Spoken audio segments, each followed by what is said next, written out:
Hey my loves, welcome back to my channel. আমি মিষ্টি। আজ আমি শেয়ার করব কিভাবে পারফেক্ট আইব্রো ড্র করা যায়।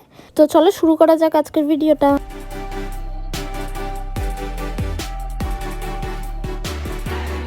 ফার্স্টলি আমি নিয়ে নিচ্ছি ব্রাউন জেল লাইনার মিউজিক ফ্লাওয়ার্সের। এরপর আইব্রো ড্র করার জন্য নিয়ে নিচ্ছি একটা স্পুলি ব্রাশ। প্রথমে স্পুলির সাহায্যে আইব্রোটাকে ভালো করে কোম করে নেব।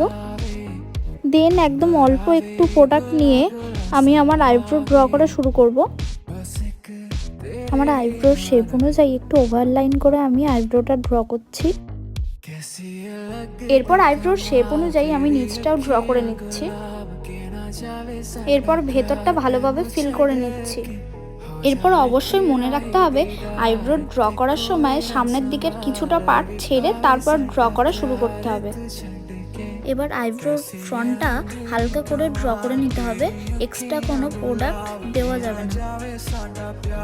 যে জায়গাগুলো একটু ফাঁকা লাগছে সেইগুলো ভালো করে ফিল করে নিতে হবে। শেষে আইব্রোটাকে ভালো করে কোম করে মিক্স অ্যান্ড ম্যাচ করে নিতে হবে, যাতে আর্টিফিশিয়াল দেখতে না লাগে। দেখতেই পাচ্ছ এবার কতটা ডিফারেন্স এসে গেছে আইব্রোতে। দেন আমার শেডের একটা কনসিলার নিয়ে ভালো করে আইব্রোটাকে কারেকশন করে নিচ্ছি। অবশ্যই খেয়াল রাখতে হবে আইব্রোটা যেন সমান হয়।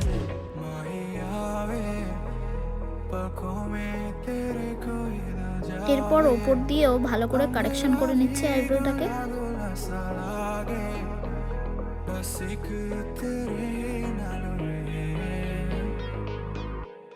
এরপর একটা ড্যাম বিউটি ব্লেন্ডার নিয়ে ভালোভাবে কনসিলারটাকে ব্লেন্ড করে নিতে হবে। এরপর যে কোনো একটা কম্প্যাক্ট দিয়ে কনসিলারটাকে সেট করে নিতে হবে। সো তোমরা দেখতেই পাচ্ছ কতটা সুন্দর হয়েছে আইব্রোটা। ভিডিওটা কেমন লাগলো কমেন্টে জানিও, আর ভিডিওটা ভালো লাগলে লাইক করে দিও।